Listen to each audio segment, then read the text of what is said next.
বিবাহের জন্য অভিভাবকের অনুমতি এটা শর্ত কিনা বিষয়টা নিয়ে ইমামগণের মধ্যে, ইসলামিক স্কলারদের মধ্যে মতপার্থক্য রয়েছে। ইমাম আবু হানিফা রাহিমাহুল্লাহ এবং তার অনুসারী অনেক ইমামদের মত হলো, একজন মেয়ে, একজন নারী, তিনি তার নিজেকে বিবাহ বন্ধনে আবদ্ধ করতে পারেন যে কোনো পুরুষের সাথে, সেক্ষেত্রে তার অভিভাবকের অনুমতি এটা শর্ত নয়। ছেলেদের ক্ষেত্রে তো কারোর মতেই শর্ত নয়।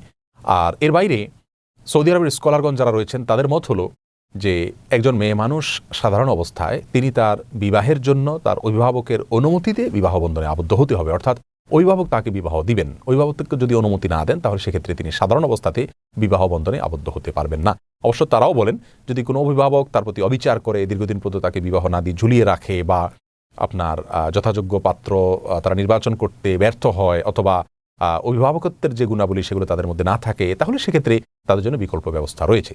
যাই হোক, বিষয়টি মতপার্থক্যপূর্ণ এবং ইজতিহাদি অর্থাৎ গবেষণা নির্ভর বিষয়।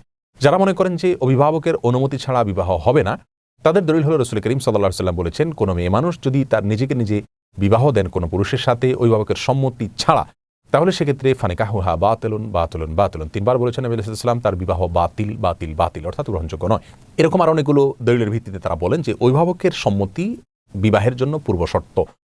আর যে সমস্ত ওলামায়ে কেরাম, ইমাম আবু হানিফা রাহিমাহুল্লাহ সহ আমার দেশের বেশিরভাগ ওলামায়ে কেরাম যে মতটি লালন করেন সেটা হলো যে অভিভাবকের অনুমতি ছাড়াও বিবাহ হতে পারে যদি প্রাপ্তবয়স্কা হয়। সেক্ষেত্রে তাদের দলিল হলো নবী আলাইহিস সালাম বলেছেন, আল আইয়িমু আহাক্কু বিনাফসিহা মিন ওয়ালিয়িহা, অর্থাৎ একজন মেয়ে মানুষ তিনি নিজেকে নিজে বিবাহ দিতে পারেন, অভিভাবকের চাইতে তার নিজেকে নিজে বিয়ে দেওয়ার অধিকার বেশি। তো এই হাদিসকে সামনে রেখে তারা বলেন যে হাদিসে নবী আলাইহিস সালাম তার নিজের বিবাহ নিজে আবদ্ধ হওয়ার অনুমোদন দিয়েছেন।